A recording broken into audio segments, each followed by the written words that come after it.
مجھے یہ کہا گیا کہ آپ سماج اور معاشرے کی اصلاح کے موضوع پر خطاب کیجیے۔ سماج اور معاشرہ کس چیز کا نام ہے؟ سماج کس سے بنتا ہے؟ سماج ہم سے اور آپ سے بنتا ہے۔ جب ہم بولتے ہیں نا سماج خراب ہو گیا، معاشرہ بگڑ گیا، سوسائٹی برباد ہو گئی، تو حقیقت میں ہم یہ کہنا چاہتے ہیں کہ ہم خراب ہو گئے، اس لیے کہ سماج اور سوسائٹی کو بنانے والے ہم ہیں، بگاڑنے والے ہم ہیں۔ اور جب ہم یہ بات کرتے ہیں کہ صاحب سماج کی اصلاح پر خطاب کیجئے، تو ہم سماج کی اصلاح پر بات نہیں کرتے، ہم اپنی اصلاح پر بات کرتے ہیں۔ اور سماج کی جب ہم بات کرتے ہیں، تار پہ پھنس رہے کئی پھنس رہے،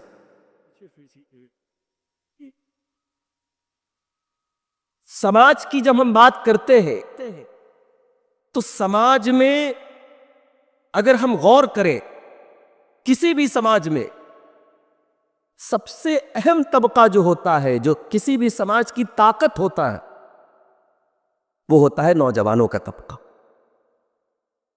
سماج میں کوئی بھی بڑا کام نوجوانوں کے بغیر نہیں ہو سکتا۔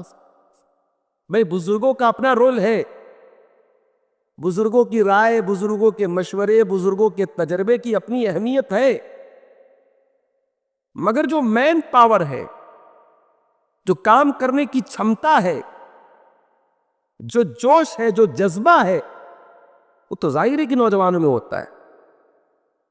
اس لیے جب ہم سماج کی اصلاح کی بات کریں گے تو ہمیں پھر یہ بھی دیکھنا پڑے گا کہ ہمارا نوجوان کیا کر رہا ہے، ہمارے نوجوان کی کیا حالت ہے۔ اور جب ہم اپنے نوجوانوں کا جائزہ لیتے ہیں تو معاف کیجئے گا، ہمیں بڑا افسوس ہوتا ہے۔ ہمارا نوجوان آج بہت دور ہو چکا ہے اپنی شریعت سے، اپنے دین سے، اپنے مذہب سے۔ اس کی زندگی کا کوئی مقصد ہی نہیں ہے۔ اسے لگتا ہے کہ صاحب یہ زندگی ہے، 4 دن کی موج مستی کرنا ہے، کھانا ہے، پینا ہے، انجوائے کرنا ہے۔ اگر زندگی کا مقصد صرف کھانا ہے، پینا ہے، انجوائے کرنا ہے، تو پھر ہمارے اور جانوروں کے بیچ میں کیا فرق ہے میرے بھائی؟ ایک جانور بھی کھاتا ہے، ایک جانور بھی پیتا ہے، ایک جانور بھی اپنی شہوت کو پوری کرتا ہے۔ اللہ نے ہمیں جانور نہیں بنایا، اللہ نے ہمیں انسان بنایا، اور یہ انسان یہ بڑی عظیم مخلوق ہے اللہ تعالی۔ اللہ نے فرمایا لَقَدْ خَلَقْنَا الْإِنسَانَ فِي أَحْسَنِ تَقْوِيمٍ ثُمَّ رَدَدْنَاهُ أَسْفَلَ سَافِلِينَ۔ ہم نے انسان کو بڑے خوبصورت سانچے میں ڈھال کر کے پیدا کیا ہے، سب سے خوبصورت ہم نے انسان کو بنایا ہے، لیکن انسان اپنے کرتوتوں کی وجہ سے، اپنے گناہوں کی وجہ سے، اپنی حرکتوں کی وجہ سے ثم رددناہ اسفل سافلین، جانوروں سے بھی گر جاتا ہے اور جانوروں سے بھی گھٹیا کام کرتا ہے۔ میرے نوجوان ساتھیوں، دنیا میں ہر چیز کا ایک مقصد ہوتا ہے، اور جو چیز اپنے مقصد کو پورا نہیں کرتی ہم اس چیز کو بیکار سمجھتے ہیں، اسے پھینک دیتے ہیں۔ موبائل ہے، جب تک چل رہا ہے صاحب ہم اس کی بڑی عزت کرتے ہیں، ہر وقت اپنی جیب میں رکھتے ہیں، اور یہی موبائل ڈیڈ ہو جائے تو یہ ایک مردہ مشین ہو جاتا، ہم گھر کے کسی کونے میں رکھ دیتے ہیں۔ یہ مائک لگا ہوا ہے، مائک کا مقصد ہے آپ تک میری آواز کو پہنچانا۔ اگر مائک اپنا یہ مقصد پورا نہ کرے، ہم مائک کو یہاں تھوڑی رکھیں گے، اس کو کنارے کر دیں گے، صاحب اس کی ضرورت نہیں ہے۔ یہ لائٹ لگی ہے، اس کا کام ہے روشنی دینا، یہ فیوز ہو جائے، یہ روشنی نہ دے تو اسے ہم ہٹا دیں گے کہ صاحب اس کا کوئی کام نہیں ہے۔ ہماری زندگی کا مقصد کیا ہے؟ اللہ نے ہمیں کیوں پیدا کیا ہے؟ اللہ نے قرآن میں فرمایا وَمَا خَلَقْتُ الْجِنَّ وَالْإِنسَ إِلَّا لِيَعْبُدُونَ، اے میرے بندو، میں نے جنات کو اور انسانوں کو اپنی عبادت کے لیے پیدا کیا ہے۔ میں نے تمہیں اس لیے پیدا کیا ہے کہ تمہاری پیشانی اگر جھکے تو اللہ واحد وحدہ لا شریک کی بارگاہ میں جھکے، تم لو لگاؤ تو اس سے لگاؤ، تم ہاتھ پھیلاؤ تو اس کے آگے پھیلاؤ، تم دعائیں کرو تو اس سے آگے کرو، تم گڑگڑاؤ تو اس کے آگے گڑگڑاؤ، تم محبت کرو تو اس سے کرو، تمہارے دل میں خوف ہو تو اس کا ہو، تم جیو تو اس کے لیے جیو، تم مرو تو اس کے لیے مرو۔ قُلْ إِنَّ صَلَاتِي وَنُسُكِي وَمَحْيَايَ وَمَمَاتِي لِلَّهِ رَبِّ الْعَالَمِينَ لَا شَرِيكَ لَهُ وَبِذَلِكَ أُمِرْتُ وَأَنَا أَوَّلُ الْمُسْلِمِينَ۔ اے نبی آپ فرما دیجئے میری نماز اللہ تعالیٰ کے لیے، میری قربانی اللہ تعالیٰ کے لیے، میرا جینا اللہ تعالیٰ کے لیے، میرا مرنا اللہ تعالیٰ کے لیے۔ ہماری زندگی کا مقصد اللہ کو راضی کرنا۔ اس دنیا میں ہمیں پریکشا دے رہے کہ امتحان دے رہے ہیں، اور جیسے ہی ہماری سانس ٹوٹے گی ہمیں موت آئے گی، پریکشا ختم، اب رزلٹ ملے گا آخرت میں۔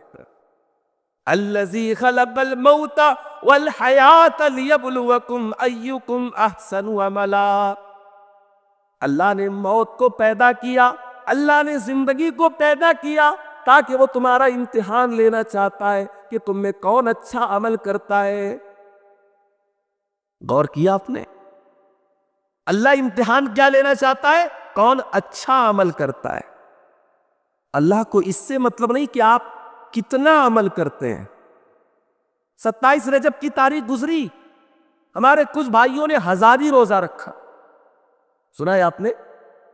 ہزاری روزہ۔ ایک صاحب سے میں نے پوچھا بھیا یہ ہزاری روزہ کیا ہوتا ہے؟ بولے ایک روزے کا ثواب 1000 روزے کے برابر ملتا ہے۔ میں نے کہا اس کی دلیل، اس کا ثبوت، اس کا پروف؟ بولے کہ بھائی ہمیشہ سے کرتے چلے آئے، باپ دادا کرتے چلے آئے، اب آپ کو پروف بھی چاہیے۔ کتنے ایسے کام ہیں جو ہمارے سماج میں ہوتے چلے آئے ہیں، باپ دادا کو ہم نے دیکھا ہم کرتے چلے آئے ہیں، اور ہم یہ سمجھتے صاحب بڑا نیک کام کر رہے ہیں۔ 100 رکعت نماز پڑھی جا رہی ہے رات میں، کان کھول کر کے سن لو، اللہ تبارک و تعالیٰ کیا کوانٹٹی نہیں دیکھی جائے گی، اللہ تعالیٰ کیا کوالٹی دیکھی جائے گی۔ آپ کا عمل کتنا ہے یہ نہیں دیکھا جائے گا، آپ کا عمل کیسا ہے یہ دیکھا جائے گا۔ لِيَبْلُوَكُمْ أَيُّكُمْ أَحْسَنُ عَمَلًا، اللہ تمہارا امتحان لینا چاہتا ہے، تمہاری پریکشا لینا چاہتا ہے، تم کیسا عمل کرتے ہو، کتنا بہترین عمل کرتے ہو، تو اپنے پیارے نبی جناب محمد رسول اللہ صلی اللہ علیہ وسلم کے طریقے کے مطابق عمل کرتے ہو یا نہیں کرتے ہو۔ آج ہمارا نوجوان اپنی زندگی کے مقصد کو بھول کے بیٹھا ہے میرے بھائی۔ اس کا کام کیا ہے؟ رات کو 2 بجے تک موبائل پہ لگے رہنا، فضول قسم کے ویڈیو دیکھنا، غیر محرم لڑکیوں سے باتیں کرنا، اپنی آنکھوں کو غلط چیزوں میں لگانا، اپنی جوانی کا غلط استعمال کرنا، یہ ہمارے نوجوان کا حال ہے میرے بھائی۔ یہ جوانی اللہ کی بہت بڑی نعمت ہے میرے بھائی، اس جوانی کے بارے میں اللہ حساب لے گا ہم سے۔ اس جوانی کو تم نے کہاں گزارا؟ اللہ کے پیارے نبی صلی اللہ علیہ وسلم فرماتے ہیں لا تزول قدم ابن آدم من عند ربہ یوم القیامہ، قیامت کے دن انسان اپنی جگہ سے ٹس سے مس نہیں ہو سکتا، حتی یسأل عن خمس، جب تک 5 سوالوں کا جواب نہ دے دے۔ 5 سوالوں کا جواب دیے بغیر کوئی اپنی جگہ سے قیامت کے دن ٹس سے مس نہیں ہوگا، ہل نہیں سکتا۔ پہلا سوال ان عمرہ فیما افناہ، میرے بندے تو نے اپنی عمر کو کہاں گزارا؟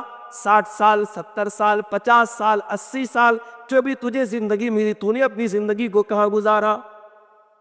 دوسرا سوال وعن شبابہ فیما ابلاہ، میرے بندے تیری پوری زندگی کے اندر ایک ایسا دور بھی تھا جو جوانی کا دور تھا، جو طاقت کا دور تھا، جو انرجی کا دور تھا، جو کچھ کرنے کا دور تھا۔ وَعَنْ شَبَابِهِ فِيمَا أَبْلَى، تو نے اپنی جوانی کو کہاں گزارا؟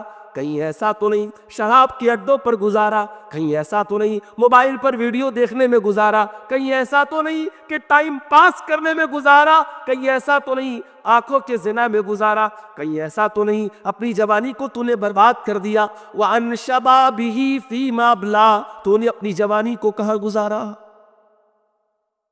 تیسرا سوال، وَعَنْ مَالِهِ مِنْ أَيْنَ اكْتَسَبَهُ، میرے بندے تو نے مال کہاں سے کمایا؟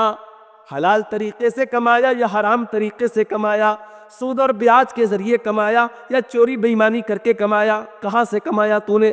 اور چوتھا سوال، وَفِيمَ أَنفَقَهُ، مال تو نے کہاں پہ خرچ کیا؟ اور پانچواں سوال، وَمَاذَا عَمِلَ فِيمَا عَلِمَ، تو نے جو علم حاصل کیا، جو شریعت کے بارے میں تو نے جانا، جو دین کے بارے میں تو نے جانا، اس علم کے اوپر تو نے عمل کتنا کیا؟ یہ 5 سوال سب سے پوچھا جائے گا۔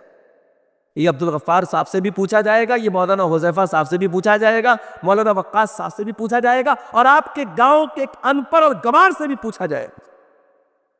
آپ یہ نہ سوچیں کہ صاحب ہم تو پڑھے لکھے نہیں ہیں، ہم اللہ تعالیٰ کے کہہ کے بچ جائیں گے کہ صاحب ہم تو کوئی عالم نہیں تھے، کوئی مولانا نہیں تھے، کوئی بے قابل نہیں تھے، ہم تو عام مسلمان تھے۔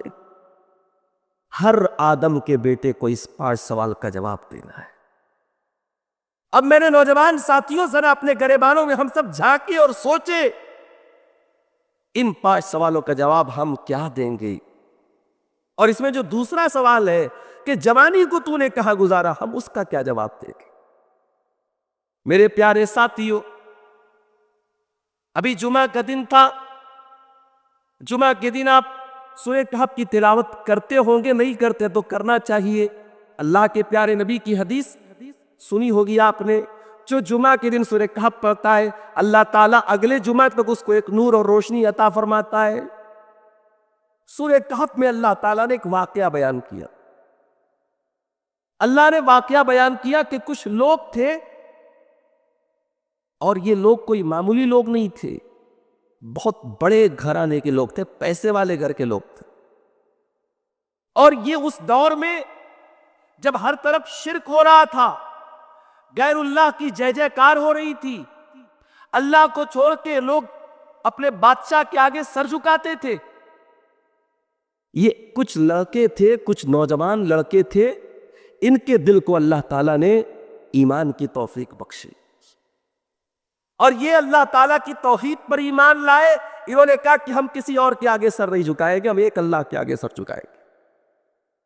اور ان بیچاروں نے جب ان کو لگا کہ اب یہاں رہ کر کے ہم اپنے ایمان کو بچا نہیں سکتے، اپنے باپ کی حویلی چھوڑ کر، اپنے گھر بار کو چھوڑ کر، اپنے گاؤں کو چھوڑ کر، یہ ایک گفا میں، ایک غار میں جا کے پناہ لیتے ہیں اور غار میں جا کے سو جاتے ہیں۔ اور اللہ تعالیٰ 309 سال تک ان کو سلائے رکھتا ہے۔ 309 سال تک وہ سوئے رہتے، پھر بھی زندہ رہتے ہیں، صحیح سلامت رہتے۔ لمبا واقعہ ہے، میں پورا واقعہ آپ کو سنانا نہیں چاہتا۔ اس میں جو نوٹ کرنے والی بات یہ ہے، اللہ نے جب قرآن میں اس واقعے کو بیان کیا تو اللہ نے کیا کہا؟ انہم فتیۃ آمنوا بربہم وزدناہم ھدا۔ اے میرے بندو، اپنی قوم سے لوہا لینے والے، اپنی قوم کے آگے کھڑے ہو کر کے توحید کی آواز لگانے والے یہ چند نوجوان تھے۔ یہ نوجوان تھے جنہوں نے اپنی جوانی کو اللہ کے دین کے لیے قربان کر دیا۔ وہ میرے نوجوان ساتھیوں، ذرا ہم اپنے گریبانوں میں جھانک کے دیکھیں اور سوچیں آج ہم اللہ کے دین کے لیے کیا کر رہے ہیں۔ ہم لوگ کہتے ہیں نا صاحب اللہ کی مدد کیوں نہیں آ رہی ہے؟ ہماری مسجدوں پر آج خطرے ہیں، ہماری مسجدوں پر آج دشمنوں کی غلط نگاہیں ہیں، ہم اللہ کے ماننے والے، ہمارے ساتھ اللہ تعالیٰ ہماری مدد کیوں نہیں کرتا؟ کبھی اس سوال کا جواب اپنے قرآن میں جا کے سب تلاش کیا، اللہ ہماری مدد کیوں نہیں کرتا؟ یا ایھا الذین آمنوا ان تنصروا اللہ ینصرکم ویثبت اقدامکم۔ اے ایمان والو، جب تم اللہ کے دین کی مدد کرتے رہو گے، جب تم اللہ کے دین کے لیے محنت کرتے رہو گے، اللہ تمہاری مدد کرتا رہے گا، اللہ تمہیں مضبوطی عطا کرے گا، تمہارے قدم کو جما دے گا۔ کبھی غور کرو میرے نوجوان ساتھیوں، 24 گھنٹے میں کتنے منٹ اور کتنے گھنٹے ہم اللہ کے دین کے لیے محنت کرتے ہیں، کتنا ٹائم ہم قرآن کو پڑھنے میں گزارتے ہیں، کتنا ٹائم ہم علماء سے علم حاصل کرنے میں گزارتے ہیں، کتنا ٹائم ہم نماز پڑھنے میں گزارتے ہیں۔ اگر ہم غور کریں گے تو ہم میں کتنے نوجوان ایسے ہیں واللہ 24 گھنٹے میں ایک بار اس کی زبان سے اس کے رب کا نام نہیں نکلتا۔ ارے ایک کتا بھی جس کا مالک اس کو پالتا ہے، اپنے مالک کے پیچھے دم ہلا کے ٹہلتا ہے۔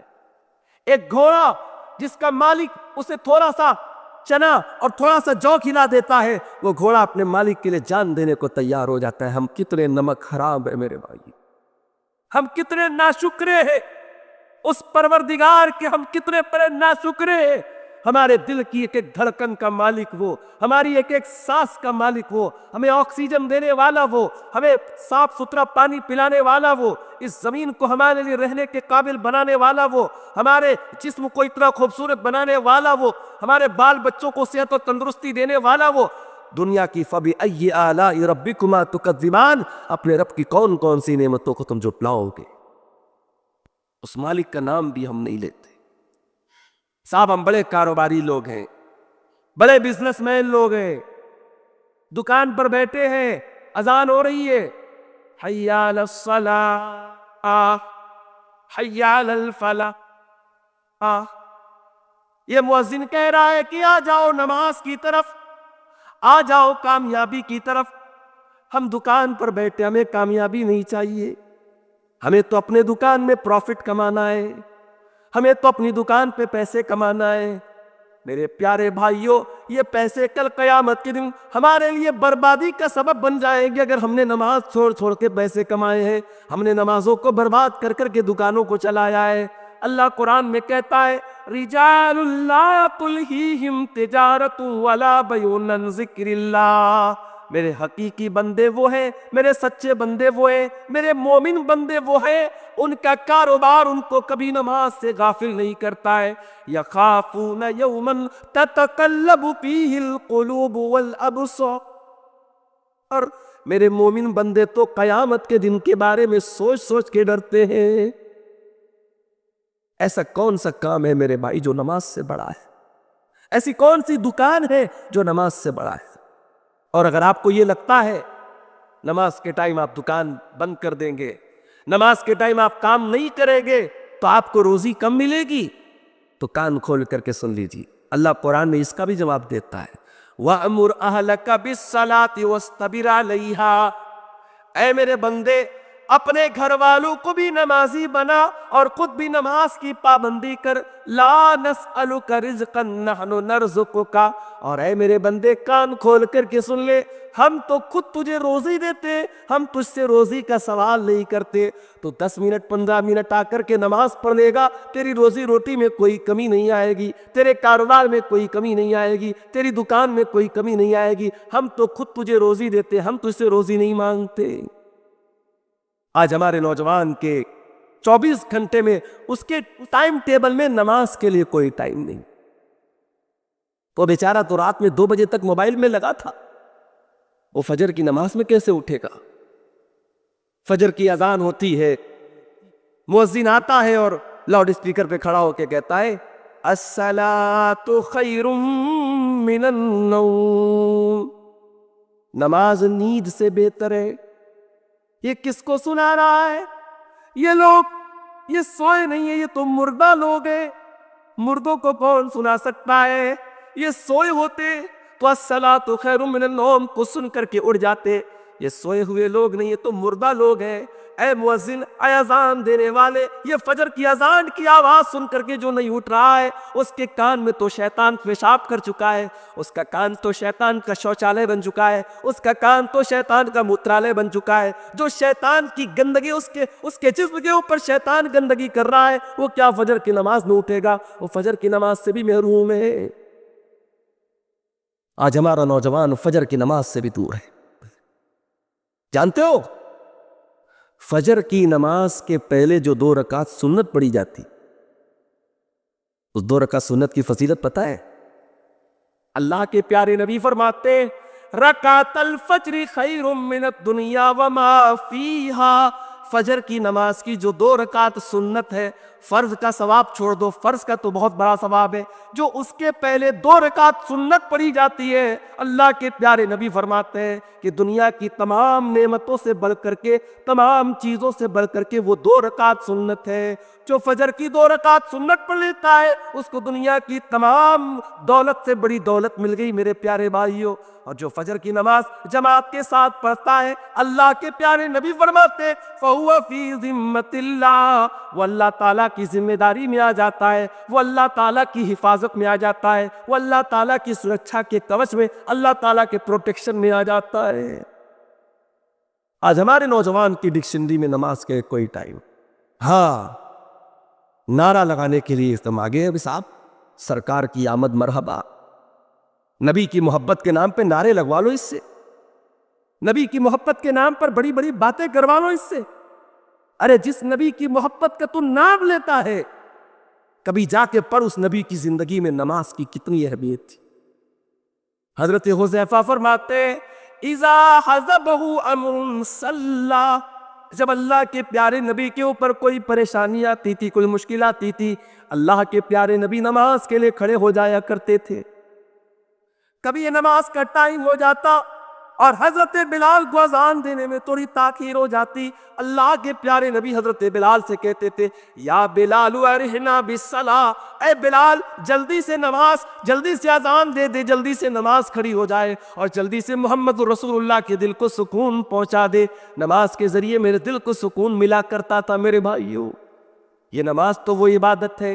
اللہ کے پیارے نبی جب اس دنیا سے تشریف لے جانے لگے، آپ کے انتقال کا ٹائم آیا، آپ کی وفات کا ٹائم آیا، آپ کی بیوی اماں عائشہ فرماتی ہیں، ہم سب کی پیاری ماں اماں عائشہ فرماتی ہیں کہ اللہ کے پیارے نبی اپنے آخری ٹائم میں جب آپ کے منہ سے اچھے طریقے سے الفاظ بھی نہیں نکل رہے تھے، صاف طریقے سے الفاظ بھی نہیں نکل رہے تھے، آپ نے کیا فرمایا؟ آپ نے فرمایا الصلاۃ الصلاۃ وما ملکت ایمانکم، اے لوگوں نماز کی پابندی کرنا، اے لوگوں نماز کا خیال کرنا، اور اے لوگوں اپنے غلاموں کا، اپنے لونڈیوں کے حقوق کا خیال رکھنا، ان کے ساتھ ناانصافی مت کرنا۔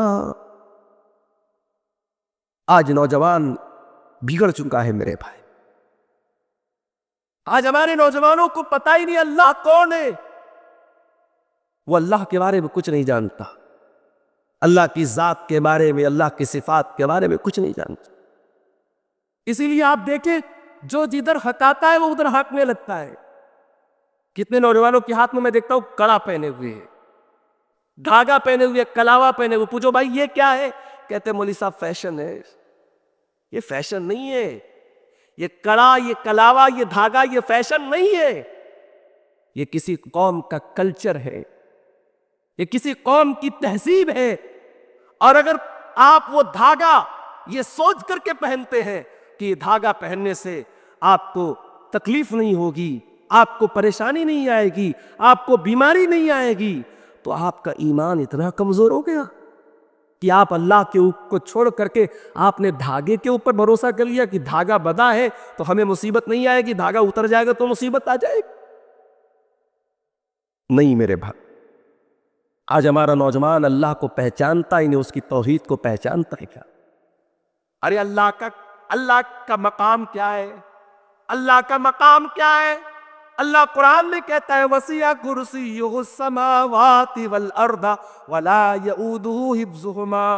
ارے اللہ کی شان تو یہ ہے، اس کی کرسی زمین و آسمان کو گھیرے ہوئے ہے اور سارے زمین و آسمان کو اللہ چلا رہا ہے. وہ کبھی تھکتا نہیں ہے. لا تاخذہ سنۃ ولا نوم، اس کو نہ کبھی نیند آتی ہے نہ کبھی اوگ آتی ہے. وہ نہ تھکتا ہے نہ آرام کرتا ہے، نہ اس کو کبھی کوئی پریشانی آتی ہے. قل هو اللہ احد اللہ الصمد لم یلد ولم یولد ولم یکن له کفوا احد. وہ اللہ کی شان تو ایسی ہے، وہ اللہ اکیلا ہے، وہ یکتا ہے، وہ صمد ہے، وہ ساری کائنات کی ضرورتوں کو پورا کر رہا ہے اور اس کو کسی کی ضرورت نہیں ہے. ساری دنیا مل کر کے اس کی نافرمانی کرے، اس کی بڑائی میں کوئی فرق آنے والا نہیں ہے، اور سب اس کے فرما بردار بن جائے، اس کی بڑائی میں کوئی اضافہ ہونے والا نہیں ہے. اللہ الصمد، وہ بے نیاز ہے، اس کو ہماری نمازوں کی ضرورت نہیں ہے، اس کو ہمارے روزوں کی ضرورت نہیں ہے، وہ ہماری عبادت کا محتاج نہیں ہے. اللہ الصمد، وہ تو صمد ہے، وہ بے نیاز ہے. لم یلد ولم یولد، وہ کسی کا بیٹا نہیں ہے، اس کا کوئی بیٹا نہیں ہے.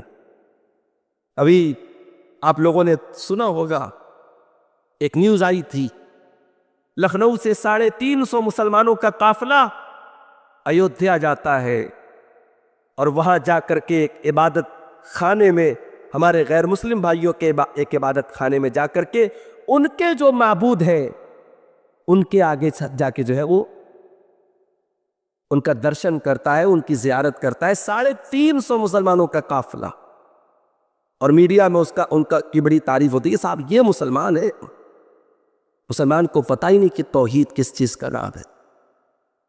مسلمان کو معلوم ہی نہیں توحید کس چڑیا کا نام ہے اور شرک کس چڑیا کا نام ہے. مسلمان ایک اللہ کے آگے سر جھکاتا ہے. ہم کسی کا عزت اور احترام کے لائق جتنی شخصیات ہیں ان کا احترام کرتے ہیں، عبادت ہم اللہ کے علاوہ کسی اور کی نہیں کر سکتے. اور جو اللہ کے علاوہ کسی اور کی عبادت کرتا ہے وہ شرک کرتا ہے، اور اللہ کیا شرک کی معافی نہیں ہے میرے بھائی. ان اللہ لا یغفر ان یشرک بہ، اللہ شرک کو کبھی معاف نہیں کرے گا. شرک کر رہا ہے آج کا مسلمان. آپ چلے جائیں پورے ہندوستان میں کتنے اولیاء اللہ کے مزار اور ان کی قبریں ہیں، اور آپ جا کے دیکھ لیں ہزاروں لاکھوں کی تعداد میں مسلمان مرد و عورت وہاں جا کے سر جھکا رہے ہیں، وہاں ان کو بگڑی بنانے والا مان رہے ہیں، ان کو مشکل کشا مان رہے ہیں. کیا یہ شرک نہیں ہے میرے بھائی؟ اس کے بعد ہم کہتے ہیں اللہ کی مدد نہیں آ رہی ہے. اللہ کی مدد کیسے آئے گی؟ کرے غیر گر بت کی پوجا تو کافر، کواکب میں مانے کرشمہ تو کافر. چونکہ آگ پر بہر سجدہ تو کافر، جو ٹھہرائے بیٹا خدا کا تو کافر. مگر مومنوں پر کشادہ ہے راہ، پرستش کرے شوق سے جس کی چاہے. نبی کو جو چاہے خدا کر دکھائے، اماموں کا رتبہ نبی سے بڑھائے. مزاروں پہ جا جا کے نظریں چڑھائے، شہیدوں سے جا جا کے مانگے دعائیں. نہ توحید میں کچھ کمی اس سے آئے، نہ اسلام بگڑے نہ ایمان جائے. جو کام غیر مسلم کر رہا ہے اپنے معبودوں کے ساتھ، وہی کام مسلمان اپنے ولیوں کے ساتھ کرے، اپنے بزرگوں کے ساتھ کرے تو وہ جائز ہو جائے گا. نہیں میرے بھائیو، یہ ڈبل اسٹینڈرڈ نہیں چلے گا، یہ دوہرا معیار نہیں چلے گا. اللہ کی توحید میں شرک کرنے والا قیامت کے دن پچھتائے گا میرے پیارے بھائیو. اللہ نے فرمایا سورہ فاطر کے اندر، والذین تدعون من دونہ ما یملکون من قطمیر. تم اللہ کو چھوڑ کر کے جن کو پکارتے ہو وہ کھجور کی گٹھلی کے اوپر جو معمولی سا چھلکا ہوتا ہے، جو جھلی ہوتی ہے، اس جھلی کے بھی مالک نہیں ہے. ان تدعوہم لا یسمعوا دعاکم، تم ان کو پکارو گے وہ تمہاری پکار کو سن نہیں سکتے. ولو سمعوا ما استجابوا لکم، اور اگر سن بھی لے تو جواب نہیں دے سکتے. شرک کرنے والا اللہ کا اپمان کرتا ہے، اللہ کی ناقدری کرتا ہے، اللہ کی انسلٹ کرتا ہے، اللہ کی توہین کرتا ہے، اللہ کو گالی دیتا ہے. میرے پیارے ساتھیو، اس لیے دنیا کا سب سے بڑا پاپ شرک ہے، دنیا کا سب سے بڑا گناہ شرک ہے. اپنے دامن کو شرک سے بچاؤ. ہمارے نوجوان آج آپ دیکھ لیں مسلک کی دکانیں کھلی ہوئی ہیں، یہ فلاں مسلک ہے، یہ فلاں مسلک ہے، یہ فلاں مسلک ہے، مسلک کی دکانیں کھلی ہیں، اور ایک مسلک کا مسلمان دوسرے مسلک سے بحث کر رہا ہے۔ صرف بحث نہیں کر رہا ہے، ابھی تو ویڈیو آیا، ایک مسلک کے مسلمان کو دوسرے مسلک کے مسلمانوں نے پکڑا، کہا کہ چل نعرہ لگا ہمارا والا، چل ہمارے بزرگوں کی تعریف کر، فلاں فلاں کو کافر بول۔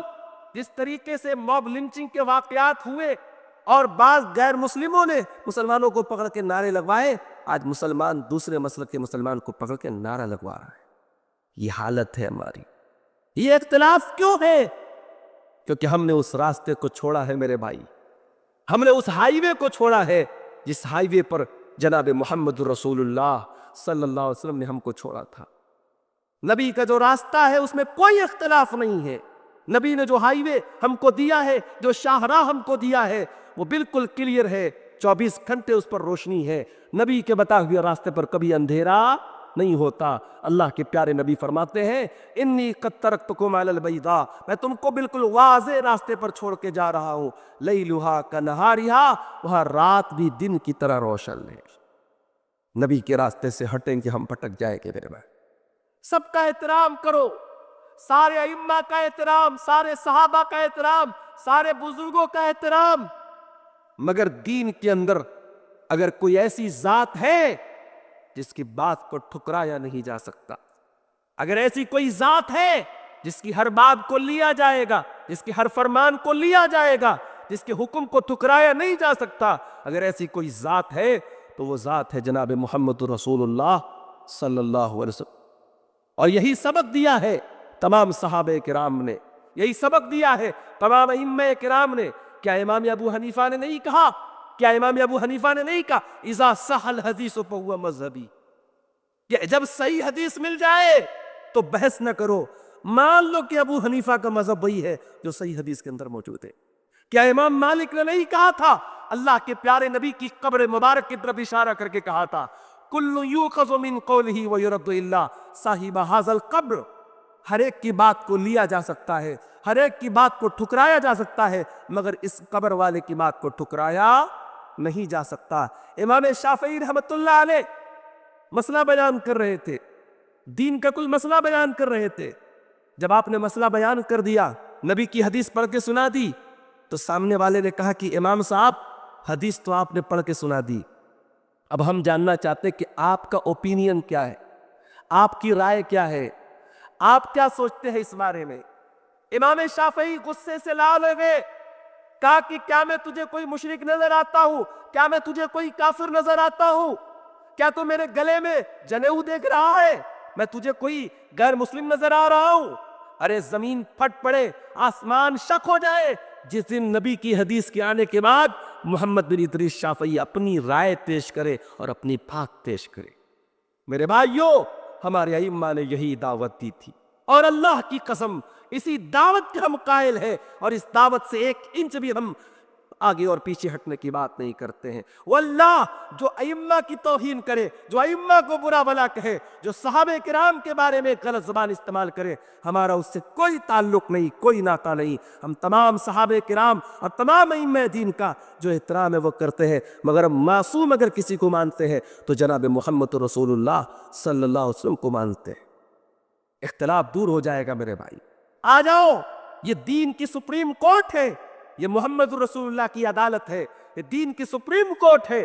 اس کورٹ اور اس عدالت کے فیصلے کو تسلیم کر لو، سارے جھگڑے مٹ جائیں گے۔ میرا رب قرآن میں کہتا ہے فَلَا وَرَبِّكَ لَا يُؤْمِنُونَ حَتَّى يُحَكِّمُوكَ فِي مَا شَجَرَ بَيْنَهُمْ ثُمَّ لَا يَجِدُوا فِي أَنفُسِهِمْ حَرَجًا مِّمَّا قَضَيْتَ وَيُسَلِّمُوا تَسْلِيمًا۔ اے میرے حبیب، آپ کے رب کی قسم، یہ لوگ مومن نہیں ہو سکتے، یہ لوگ ایمان والے نہیں ہو سکتے جب تک اپنے تمام اختلافات میں اے نبی آپ کا فیصلہ آ جانے کے بعد اس کو تسلیم نہ کر لیں، اس میں کوئی اگر مگر نہ کرے، اس میں کوئی چوچرا نہ کریں۔ آپ کا فیصلہ آ جانے کے بعد دل و جان سے تسلیم کر لیں۔ کیا اختلاف صحابہ کے دور میں نہیں ہوا؟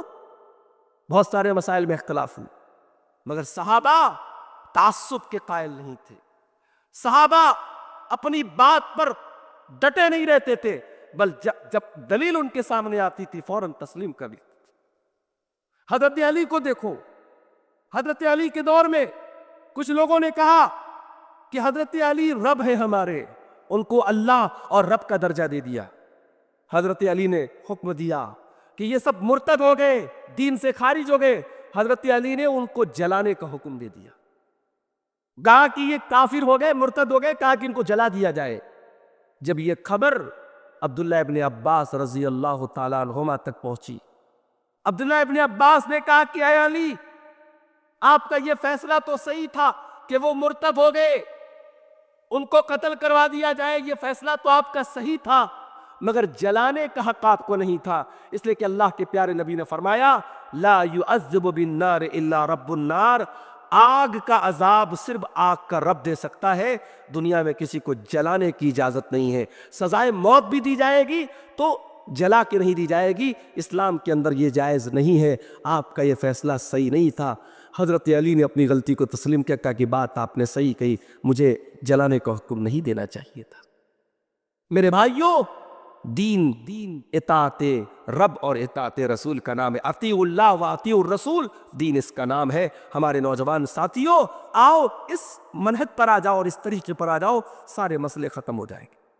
آج ہمارے کتنے نوجوان ہیں دنیا کی محبت میں ڈوبے ہوئے ہیں، ہائے دنیا ہائے دنیا، ان کی زندگی میں آخرت کے بارے میں کوئی سوچ نہیں ہے۔ میرے نوجوانوں، یہ دنیا کی زندگی کتنے دن کام آنے والی ہے؟ یہ جوانی کتنے دن رہنے والی ہے؟ یہ دنیا تو بے وفا ہے، وَمَا الْحَيَاةُ الدُّنْيَا إِلَّا مَتَاعُ الْغُرُورِ، یہ دنیا تو دھوکے کا سامان ہے۔ اس دنیا نے کسی کے ساتھ وفا نہیں کی۔ اگر تم یہ سمجھتے ہو اپنی دولت کے بل پہ اس دنیا میں ہمیشہ رہو گے، بڑی دولت تھی قارون کے پاس، ساری دولت کے ساتھ زمین میں دھسا دیا گیا۔ کوئی حکومت کرنے والا اگر یہ سمجھتا ہے اس کی حکومت ہمیشہ اس کے کام آئے گی، بہت بڑی حکومت تھی فرعون کی، ساری حکومتوں کے باوجود دریا میں ڈوب کر کے مر گیا۔ بڑی طاقتور قوم تھی قوم عاد، جب انہوں نے اللہ کی نافرمانی کی تو سڑے ہوئے کھجور کے تنے کی طرح ان کے سر اور دھڑ الگ ہو گئے اور اللہ کا ایسا عذاب آیا، سفید ہستی سے وہ مٹ گئے۔ میرے پیارے ساتھیوں، دنیا سے آگے بھی ایک زندگی ہے، آخرت کی زندگی۔ دنیا کی زندگی 60 سال کی ہے، 70 سال کی ہے، 50 سال کی ہے، آخرت کی زندگی ابدی ہے، ہمیشہ کی ہے۔ بل تؤثرون الحیات الدنیا والآخرۃ خیر وابقی، میرے بندو تم دنیا کی زندگی کو ترجیح دیتے ہو جبکہ آخرت کی زندگی زیادہ بہتر اور زیادہ باقی رہنے والی ہے۔ میرے بھائیوں، ہمارے نبی نے کیسی زندگی گزاری ہے؟ عبداللہ ابن عمر کہتے ہیں اللہ کے پیارے نبی نے میرے کندھے کو پکڑا اور کہا کن فی الدنیا کانک غریب او عابر سبیل، اے عبداللہ تم دنیا میں اس طریقے سے زندگی گزارو جیسے کوئی پردیسی زندگی گزارتا ہے، جیسے کوئی مسافر زندگی گزارتا ہے۔ اور اس کے بعد عبداللہ ابن عمر کہتے ہیں اذا اصبحت فلا تنتظر المساء، جب صبح ہو جائے تو شام کا انتظار نہ کیا کرو، جب شام ہو جائے تو صبح کا انتظار نہ کیا کرو۔ ابھی بنارس میں ایک جگہ پڑتی ہے لوہتا، ہمارے ایک دوست وہاں رہتے ہیں، ان کا 18 مہینے کا بچہ، بہت ہی پیارا بچہ، بڑا ہی خوبصورت بچہ، ان کے ہاں مکان کی چھت پہ ڈھلائی کا کام چل رہا تھا، بچہ کھیلتے کھیلتے چھت پر پہنچا اور چھت سے سیدھے گھر کے آنگن میں گرا، بچہ سیریس ہو گیا۔ بنارس میں BHU میں جو ٹراما سینٹر ہے، بہت بڑا ہاسپٹل ہے، وہاں لے کے جایا گیا، جان نہیں بچ پائی اور آج صبح بچے کا انتقال ہو گیا، ظہر کے بعد بچے کی مٹی پڑی ہے۔ میں تو جنازے میں نہیں جا پایا، بچے کے باپ کو میں نے فون کیا تو رو رہے تھے۔ ظاہر ہے کہ 2 سال کا معصوم بچہ جو کل تک ماں باپ کے ساتھ کھیل رہا تھا، ماں باپ اس کے ساتھ کھیل رہے تھے، چند منٹوں میں اللہ کو پیارا ہو گیا۔ یہی زندگی کی حقیقت ہے میرے بھائی۔ کتنے نوجوانوں کو ہم نے دیکھا ہے کل تک بالکل صحت مند تھے، اچانک کوئی بڑی بیماری اور خطرناک بیماری آئی، ہاسپٹل پہنچے، مہینہ 2 مہینہ ہاسپٹل پہ رہے، بستر پہ رہے اور پھر اللہ کو پیارے ہو گئے۔ ہم نہیں جانتے کب کون سی بیماری آ جائے، کب موت کا کون سا بہانہ آ جائے۔ اس لیے اس زندگی کو پرماننٹ مت سمجھو میرے بھائی، اس زندگی پر بھروسہ مت کرو۔ زندگی کی ہر شام کو آخری شام سمجھ کے گزارو، ہر صبح کو آخری صبح سمجھ کے گزارو۔ سوچو، یہ جو کانوں میں ہیڈ فون لگا کے گانے سن رہے ہو، یہ جو موبائل پر گندی ویڈیوز دیکھ رہے ہو، یہ جو موبائل پر حرام چیزیں دیکھ رہے ہو، اللہ نہ کرے اسی حالت میں اگر موت آ گئی، کل اللہ کو کیا جواب دیں گے میرے بھائی؟ اللہ کے پیارے نبی فرماتے ہیں یحشر العبد علی ما مات علی، بندہ جب مرتا ہے، جس حال میں مرتا ہے اسی حال میں قیامت کے دن اٹھایا جائے گا۔ جو موبائل دیکھتے ہوئے مرا ہوگا، جو گندے ویڈیوز دیکھتے ہوئے مرا ہوگا، جو شراب کے نشے میں مرا ہوگا، جو زناکاری اور بدکاری کرتے ہوئے مرا ہوگا، جس حال میں بندہ مرا ہوگا کل اسی حال میں اٹھایا جائے گا۔ میرے پیارے ساتھیوں، دنیا کو سب کچھ مت سمجھو، موت کے بعد کی بھی ایک زندگی ہے، ایک قبر کے اندر کی بھی زندگی ہے۔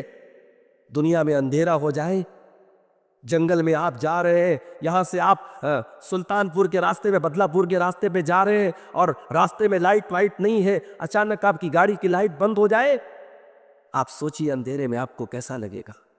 آپ اپنے کمرے میں لیٹے، اچانک لائٹ چلی جائے، اندھیرا ہو جائے، آپ 2 منٹ کے لیے ڈر جاتے ہیں۔ قبر میں کون آپ کو روشنی لا کے دے گا؟ قبر کی گرمی میں کون آپ کو ٹھنڈک کا احساس لا کے دے گا؟ قبر میں جب کیڑے مکوڑے آپ کو کاٹیں گے، کون سی چیزیں آپ کو بچائے گی؟ جب منکر نکیر آپ سے پوچھیں گے، سوال پوچھیں گے، کون آپ کے دل میں جواب لائے گا؟ میرے بھائیوں، آپ کا ایمان اور آپ کا نیک عمل آپ کی قبر میں کام آئے گا۔ اسی لیے اللہ کے پیارے نبی فرماتے ہیں، آپ سے پوچھا گیا سب سے عقل مند کون ہے، سب سے بدھیمان کون ہے، سب سے ہوشیار کون ہے؟ آپ نے فرمایا اکثرہم ذکرا للموت و استعدادا لما بعدہ، سب سے زیادہ جو موت کو یاد رکھتا ہے اور جو موت کے بعد کی تیاری کرتا ہے وہ سب سے بڑا عقل مند ہوتا ہے۔ میرے بھائیوں، دنیا کو ابدی مت سمجھو، آخرت کی تیاری کرو۔ اللہ کے پیارے نبی کو دیکھو، آپ چٹائی پر لیٹے ہوئے تھے، چٹائی سے آپ اٹھے، آپ کی پیٹھ پر چٹائی کے نشان پڑے ہوئے۔ صحابہ کرام نے اپنے پیارے نبی کو دیکھا کہ آپ کی پیٹھ پر، آپ کے پہلو پر چٹائی کے نشان پڑے۔ صحابہ تڑپ اٹھے اور کہا، اے اللہ کے نبی، آپ ہمیں اجازت دیں، ہم آپ کے لیے ایک آرام دہ بستر کا انتظام کرتے ہیں۔ آپ نے فرمایا مالی ولی دنیا، میرا دنیا سے کیا لینا دینا، ما انا الا کراکب استظل تحت شجرۃ ثم راح فترکھا۔ اے میرے صحابہ، میں تو دنیا میں اس پردیسی کی طرح ہوں، اس مسافر کی طرح ہوں جو ریگستان میں سفر کر رہا ہے اور دھوپ لگ رہی ہے اور اچانک ایک پیڑ کے نیچے وہ آرام کرتا ہے، تھوڑی دیر وہ پیڑ کے نیچے آرام کرتا ہے، پھر وہ اپنی منزل کی طرف چلا جاتا ہے۔ اے میرے صحابہ، یہ دنیا میرے لیے وقتی آرام کرنے کی جگہ ہے، یہ دنیا میری منزل نہیں ہے، یہ دنیا میری منزل نہیں ہے۔ دنیا منزل نہیں ہے میرے بھائی، منزل آخرت ہے، منزل جنت ہے۔ جنت کو اپنی منزل بناؤ، جنت کو اپنا ٹارگٹ بناؤ۔ مجھے موضوع دیا گیا اصلاح معاشرہ، اور اصلاح معاشرہ میں جیسا کہ میں نے کہا کہ نوجوانوں کا بہت بڑا رول ہے۔ نوجوانوں کے اندر جو برائیاں پائی جاتی ہیں، میں نے ایک ایک کر کے ان کو بیان کی۔ اس میں ایک بہت بڑی برائی جو دھیرے دھیرے ہمارے سماج میں پھیلے، نشے کی برائی۔ ہمارے بہت سارے نوجوان نشے کا استعمال کر رہے ہیں، اور نشہ چاہے وہ بیڑی اور سگریٹ اور تمباکو کی شکل میں ہو، چاہے وہ شراب اور ڈرگس کی شکل میں، وہ نشہ بہرحال نشہ ہے۔ اور یہ شراب اتنی خطرناک چیز ہے کہ اللہ تعالیٰ نے جب شراب کو حرام کیا، اللہ نے صرف اتنا نہیں کہا کہ شراب حرام ہے، اللہ نے شراب کو شرک کے ساتھ ذکر کیا۔ انما الخمر والمیسر والانصاب والازلام رجس من عمل الشیطان۔ یہ شراب، یہ جوا، یہ قسمت کا حال معلوم کرنے کے لیے جو پاسے کے تیر ڈالے جاتے ہیں، اور یہ غیر اللہ کے تمام آستانے جن پر غیر اللہ کی عبادت کی جاتی ہے، اللہ نے سب کو ایک ساتھ ذکر کرنے کے بعد فرمایا رجس من عمل الشیطان، یہ ساری کی ساری چیزیں گندی ہے، یہ شیطان کا کام ہے۔ فاجتنبوا، ان سے بچو، لعلکم تفلحون، کبھی تم کامیاب ہو سکتے ہو۔ اس کے بعد اللہ نے فرمایا انما یرید الشیطان ان یوقع بینکم العداوۃ والبغضاء، شیطان تو یہی چاہتا ہے تم شراب کے نشے میں دھت ہو جاؤ، تم جوا کے چکر میں پڑ جاؤ اور تم لوگوں سے دشمنی کرنے لگو۔ شیطان تو یہی چاہتا ہے تم شراب کے نشے میں گرفتار ہو جاؤ اور نماز سے دور ہو جاؤ، تم اللہ کے ذکر سے دور ہو جاؤ۔ شراب کے اتنے سارے نقصانات ہیں، اور اللہ کے نبی فرماتے جو شرابی ہوتا ہے اللہ تعالیٰ اپنے ذمے یہ وعدہ کر لیتا ہے جو دنیا میں شراب پیے گا اللہ قیامت کے دنوں سے جہنمیوں کا پیپ اور مواد پلائے گا، اور جو ایک مرتبہ شراب پیتا ہے 40 دن تک اس کی نماز قبول نہیں ہوتی ہے۔ میرے نوجوان ساتھیوں، اس گندگی سے اپنے آپ کو بچاؤ جس میں آپ کے مال کی بھی بربادی ہے، آپ کے شریر کی بھی بربادی ہے، اور یہ شراب ایک ایسی گندی چیز ہے جب انسان شراب کے نشے میں دھت ہوتا ہے وہ اپنی ماں، اپنی بیوی، اپنی بیٹی میں بھی فرق نہیں کر پاتا ہے، وہ جانور سے بھی بدتر ہو جاتا ہے۔ کبھی آپ دیکھیے شرابی شراب پی کے آتا ہے، کبھی کسی نالی میں پڑا ہوا ہے، کبھی کسی گٹر میں پڑا ہوا ہے، وہ زبان سے گندی گندی باتیں کرتا ہے، اس کے بچے اس سے نفرت کرتے ہیں، اس کی بیوی اس کو حقارت کی نظر سے دیکھتی ہے۔ ایسی گندی چیز سے اپنے دامن کو بچاؤ میرے نوجوان ساتھیوں۔ اسلام ایک صاف ستھرا مذہب ہے، اسلام کا ماننے والا صاف ستھرا ہوتا ہے۔ شراب بہت ساری برائیوں کی جڑ ہے، شراب پینے والا اپنے آپ کو دھیرے دھیرے اسلام سے دور کر لیتا ہے۔ میرے نوجوان ساتھیوں، اسی طریقے سے ایک بہت بڑی چیز جو ہمارے نوجوانوں میں پھیل رہی ہے زنا کاری اور بدکاری۔ ابھی 14 فروری کی تاریخ گزری، ویلنٹائن ڈے جن کو کہا جاتا ہے، اور جس دن بہت سارے لوگ ہوٹلوں میں، ریسٹورنٹ میں، پارکوں میں ایک دوسرے کو گلاب کا پھول پیش کرتے ہیں۔ میں نے کہیں بڑا اچھا جملہ پڑھا، میں نے کہا محبت ایک دن گلاب کا پھول دینے سے ثابت نہیں ہوتی۔ کوئی کسی کو ایک دن گلاب کا پھول دے دے یہ محبت نہیں ہے۔ ارے محبت تو وہ کرتا ہے جو ڈیلی اپنی بیوی کو کبھی دھنیا لا کے دے رہا ہے، کبھی پودینہ لا کے دے رہا ہے، کبھی مسالہ لا کے دے رہا ہے، کبھی گیہوں لا کے دے رہا ہے۔ بیچارہ وہ تو سال کے 360 دن خدمت کر رہا ہے۔ محبت تو اس کا نام ہے میرے بھائی، محبت عیاشی کا نام نہیں ہے، محبت ہوس کو پورا کرنے کا نام نہیں ہے، محبت ذمہ داری کا نام ہے۔ اور اسی لیے اپنے نوجوانوں سے کہنا چاہتا ہوں حلال طریقے سے، جائز طریقے سے، شرعی طریقے سے نکاح کرو اور اپنی بیوی سے محبت کرو، ان حرام محبتوں کے چکر سے نکلو۔ اپنی بہنوں سے کہنا چاہتا ہوں خبردار سوشل میڈیا کے جھانسے میں نہ آنا، فیس بک اور انسٹاگرام اور واٹس ایپ پر کوئی محبت کا اقرار کرے اس کے جھانسے میں نہ آنا۔ یہ محبت کا اقرار کرنے والے تمہاری عزت کے ساتھ کھیلنا چاہتے ہیں، تمہاری آبرو کے ساتھ کھیلنا چاہتے ہیں۔ اے مسلمان عورت تو دنیا کی بڑی پاک چیز ہے، بڑی بلند چیز ہے، تیرا کردار بڑا اونچا ہے، اپنے کردار کو گندا نہ ہونے دینا، اپنے کردار کی حفاظت کرنا۔ تیری محبت کا حقدار وہ ہے جو نکاح کر کے ہزاروں کی بھیڑ میں کہتا ہے ہاں میں نے قبول کیا۔ جو تجھے اپنے نکاح میں قبول کرتا ہے، تیری ذمہ داری کو اپنے سر پہ قبول کرتا ہے، وہ تیری محبت کا حقدار ہے۔ یہ فیس بک اور واٹس ایپ کے یہ محبت کا اقرار کرنے والوں کے چکر میں کبھی مت پڑنا۔ میری ماں اور بہنوں، آج سے بھی کہنا چاہتا ہوں اپنی ذمہ داری کو پہچانو۔ عورت کا ہر روپ اسلام نے بڑی اس کو عزت دی ہے۔ عورت جب بیوی بن کے آتی ہے اسلام کہتا ہے لِتَسْكُنُوا إِلَيْهَا، عورت گھر میں سکون لاتی ہے، شوہر کے دل کے سکون کا ذریعہ بنتی ہے۔ عورت جب بیوی بن کے آتی ہے قرآن کہتا ہے ہن لباس لکم وانتم لباس لہن، شوہر بیوی کے لیے لباس ہو جاتا ہے، بیوی شوہر کے لیے لباس ہو جاتی ہے۔ لباس کیوں کہا؟ لباس ہمیں سجاتا ہے، سنوارتا ہے، لباس ہماری عزت پر پردہ ڈالتا ہے، لباس ہمیں موسم کے نقصان سے بچاتا ہے۔ شوہر اور بیوی ایک دوسرے کے لباس ہے۔ بیوی اپنے شوہر کو زمانے کے فتنوں سے بچاتی ہے۔ جب اس بے حیائی کے دور میں شوہر مارکیٹ میں جاتا ہے، شوہر بازار میں جاتا ہے اور بے حیائی کے مناظر دیکھتا ہے، اور جب وہ گھر آتا ہے اور محبت کرنے والی بیوی اس کو ملتی ہے تو یہ سارے فتنے اس کے لیے ہوا ہو جاتے ہیں اور ان سارے فتنوں سے اپنے دامن کو بچا لیتا ہے۔ میری ماں اور بہنوں، ایک عورت جب بیوی بنتی ہے اپنے شوہر کی عزت کی حفاظت کا ذریعہ بنتی ہے، اور وہی عورت جب ماں بنتی ہے اللہ اس کا مقام کا کیا کہنا، ایک ماں کے مقام کا کیا کہنا۔ فَإِنَّ الْجَنَّةَ تَحْتَ قَدَمِهَا، اولاد کی جنت ہے اس ماں کے قدموں کے نیچے۔ ماں کی خدمت کیے بغیر ماں کو خوش کیے بغیر کوئی جنت میں نہیں جا سکتا، مگر ماں بھی کیسی ماں ہو جو ماں خود پردہ نہ کرے، جس ماں کے سر پہ دوپٹہ نہ رہتا ہو، جس ماں کے گریبان پہ دوپٹہ نہ رہتا ہو، جس ماں کو تمیز نہ ہو کہ میں نے کپڑے کیسے پہنے ہیں، میرے شریر کو کون کون دیکھ رہا ہے، میرے چہرے کو کون کون دیکھ رہا ہے، جو ماں خود بے حیا ہوگی اس کے کوکھ سے پیدا ہونے والی بچیاں بھی بے حیا ہوں گی۔ ماں کے دودھ کا بچے پر اثر پڑتا ہے۔ جب ماں نیک ہوتی ہے، ماں دیندار ہوتی ہے، اور وہ ماں جب اپنے بچے کو اپنا خون جگر پلاتی ہے، اپنے بچے کو پالتی اور پوستی ہے، تو ماں کا تقوی، ماں کی دینداری، ماں کی پاک دامنی بچے میں ٹرانسفر ہوتی ہے۔ میرے بھائیوں، ماں کا اثر پڑتا ہے بچوں کے اخلاق پر۔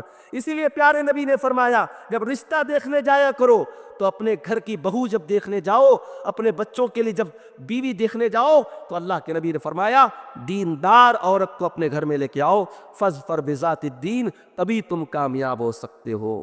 تو میری پیاری ماں اور بہنوں، آج آپ کو بھی اپنی ذمہ داری کو سمجھنے کی ضرورت ہے۔ آج اگر عورتیں ٹھان لیں کہ ہمیں اسلام کے مطابق زندگی گزارنا ہے، ہمیں رسم و رواج کو توڑنا ہے، ہمیں سماج میں ہونے والے ہر گندے کام کو ختم کرنا ہے، بہت ساری برائیاں آٹومیٹک ختم ہو جائیں گی۔ عورت کو معمولی مت سمجھنا، عورت کو معمولی مت سمجھنا۔ ارے عورت تو وہ چیز ہے جو اپنے آنسو کے ذریعے بڑے بڑے پتھر دلوں کو موم کر سکتی ہے۔ فرعون جیسا ظالم انسان جو بچوں کو قتل کروا دیتا تھا، جب موسیٰ علیہ السلام فرعون کی بیوی کی گود میں آئے، اور فرعون کی بیوی نے اپنے شوہر سے کہا لا تقتلوہ، اس بچے کو قتل مت کرواؤ، اس بچے کو قتل مت کرواؤ، ہو سکتا ہے ہم اسے اپنا بیٹا بنا لے اور آگے چل کر کے یہ ہمارے کام آئے۔ تو فرعون اتنا بڑا ظالم تھا، کسی کی بات نہیں سنتا تھا، مگر اپنی بیوی کے آگے وہ بیچارہ بھی سرنڈر ہو گیا اور کہا تم کہتی ہو محترمہ تو چلو تمہاری بات مان لیتے ہیں، اور فرعون نے اپنی بیوی کی بات مان لی۔ تو عورت فرعون جیسے پتھر دل کو بھی موم کرنے کا ہنر رکھتی ہے۔ اس لیے میری پیاری ماں اور بہنوں، اپنے اس ہنر کو پہچانو، اپنی عصمت کی حفاظت کرو، اپنے پردے کی حفاظت کرو، اپنے گھر میں محرم غیر محرم کا فرق رکھو۔ دیور سے بھابھی ایک لمٹ بنا کے رکھے، ایک لمٹ بنا کے رکھے۔ ہمارے یہاں بعض گھروں میں دیور بھابھی میں ہنسی مذاق ہو رہا ہے، بے تکلفی ہو رہی ہے، ہنسی مذاق میں دیور بھابھی کو چھو بھی لیتا ہے۔ حرام ہے یہ تمام چیزیں۔ اپنی لمٹ کو پہچانو۔ بھابھی کو کوئی اگر کہتا ہے کہ صاحب بھابھی ماں کے برابر ہے، ماں کے برابر کہہ دینے سے بھابھی ماں نہیں ہو جاتی۔ بھابھی بھابھی ہے، دیور دیور ہے۔ دیور اور بھابھی کے بیچ میں پردہ ہونا چاہیے۔ اسی طریقے سے کچھ گھروں میں دیکھا جاتا ہے، سالی آتی ہے تو شوہر بیچارہ ایک دم خوش ہو جاتا ہے، ایک دم خوش ہو جاتا ہے۔ لوگ کہتے ہیں صاحب سالی آدھی گھر والی، سالی کو بٹھا بٹھا کے بائک پر پورے مارکیٹ کی سیر کرا رہا ہے۔ خبردار، یہ حرام ہے، یہ ناجائز ہے۔ آپ کی سالی آپ کے لیے غیر محرم ہے۔ ہمارے گھر میں محرم غیر محرم کا فرق ہونا چاہیے۔ اللہ کے نبی سے پوچھا گیا کہ اللہ کے نبی، جو شوہر کے قریبی رشتہ دار ہیں، دیور ہے، جیٹھ ہے، اور شوہر کے کزن ہو گئے، ان کو عورت کا ان کے ساتھ کیا رشتہ ہے؟ اللہ کے نبی نے فرمایا الحم و الموت، یہ رشتے اس عورت کے لیے موت ہیں۔ یہ وہ رشتے ہیں اس میں اگر لاپرواہی کرے گی تو زناکاری اور بدکاری تک پہنچ جائے گی، اور پھر اس کے بعد موت کا راستہ ہے۔ اس لیے میرے بھائیوں، اپنے گھروں میں یہ تمیز پیدا کرو۔ مسلمان کے گھر میں پردہ ہونا چاہیے، مسلمان کے گھر میں محرم غیر محرم کی تمیز ہونی چاہیے، مسلمان کے گھر میں نماز کا ماحول ہونا چاہیے۔ جب ماں نمازی ہوگی، بچے کو فخر سے کہہ سکتی ہے چل نماز کا ٹائم ہو گیا، اپنی بیٹی سے کہہ سکتی ہے چل نماز پڑھ۔ جب ماں خود پردے دار ہوگی تو جب جوان بیٹی ہوگی تو اسے کہے گی کہ دیکھ میں پردہ کرتی ہوں، تو بھی پردہ کر۔ آج تو الٹا معاملہ ہے، آج تو 60 سال والی 70 سال والی وہ بیچاری پورے پردے میں اور پورے نقاب میں چلتی ہے، اور 20 سال کی جوان لڑکی وہ بے پردہ چلتی ہے۔ جس کو زیادہ پردے کی ضرورت ہے وہ بے پردہ چل رہی ہے، اور جو عمر کے بڑھاپے کی دہلیز پر پہنچ گئی ہے وہ سر سے پیر تک پردے میں چل رہی ہے۔ تو میری ماں اور بہنوں، آپ کو بھی اپنی اصلاح کرنے کی ضرورت ہے۔ اور آخر میں ایک حدیث سنا کے بعد ختم کرتا ہوں۔ میں اپنی ماں بہنوں کو ایک حدیث سنا کے بعد ختم کرتا ہوں۔ اللہ کے پیارے نبی صلی اللہ علیہ وسلم نے فرمایا عورت 4 کام کر لے جنت میں چلی جائے۔ میری ماں اور بہنوں نوٹ کر لو، 5واں کوئی کام آپ کو نہیں کرنا ہے، یہ 4 کام صحیح طریقے سے کر لو، جنت میں چلی جاؤ گی۔ اور صرف جنت میں نہیں جاؤ گی، اللہ کے نبی فرماتے ہیں جنت کے سارے دروازے اس کے لیے کھول دیے جائیں، جنت کے سارے گیٹ کھول دے گا اللہ تعالیٰ، یہ چلی جاؤ جس گیٹ سے تمہیں جانا ہے۔ کون سا 4 کام کرنا ہے؟ اذا صلت المرأة خمسہا، 5 ٹائم کی نماز کی پابندی کرنا ہے۔ وصامت شہرہا، رمضان کا روزہ پابندی سے رکھنا ہے، رمضان قریب آ رہا ہے۔ ہمارے ہاں جب کوئی بڑا مہمان آنے والا ہوتا ہے نا تو ہم ہفتوں سے تیاری کرتے ہیں اس کی۔ رمضان برکتوں کا مہینہ آ رہا ہے میرے بھائی، رمضان وہ مہینہ آ رہا ہے جس میں ایک رات ایسی ہے کہ اگر اس ایک رات میں ہم نے قرآن پڑھ لیا، اس ایک رات میں تراویح پڑھ لی، تہجد پڑھ لیا، اس ایک رات میں اللہ سے دعا کر لی، تو ہمیں 84 سال سے بھی زیادہ عبادت کا ثواب ملے گا۔ یہ رمضان کا مہینہ ہے۔ رمضان کے مہینے میں اگر ہم نے سچے دل سے روزہ رکھ لیا اور رات میں قیام اللیل کر لیا، نبی اکرم فرماتے ہیں غفر لہ ما تقدم من ذنبہ وما تاخر، اس کے اگلے پچھلے تمام گناہ معاف ہو جائیں گے۔ ہم خوش نصیب لوگ ہیں، اللہ ہمیں ایک اور رمضان دے رہا ہے۔ میرے بھائیو، اللہ نے ہمیں اپنی قسمت بدلنے کا ایک اور موقع دیا ہے، اپنے آپ کو بخشوانے کا ایک اور موقع دیا ہے۔ اللہ کے واسطے، اللہ کے واسطے اگر رمضان آپ کو مل رہا ہے، اس مہمان کی قدر کرنا، رمضان کو عام مہینوں کی طرح نہ گزارنا، رمضان کے حقوق کو ادا کرنا، رمضان میں تراویح کی نماز پابندی سے پڑھنا، رمضان میں قرآن کی تلاوت عام دنوں کے مقابلے میں زیادہ کرنا، رمضان میں عام دنوں کے مقابلے میں زیادہ صدقہ خیرات کرنا، عام دنوں کے مقابلے میں اپنے آپ کو گناہوں سے زیادہ بچانا، یہ رمضان کا حق ہے میرے بھائی۔ ایک بہترین مہمان آ رہا ہے۔ اللہ کے نبی فرماتے ہیں عورت 5 ٹائم کی نماز پڑھ لے، رمضان کا روزہ رکھ لے، اور تیسرا کام کیا کر لے؟ وہ اطاعت زوجہا، اپنے شوہر کی اطاعت کرے۔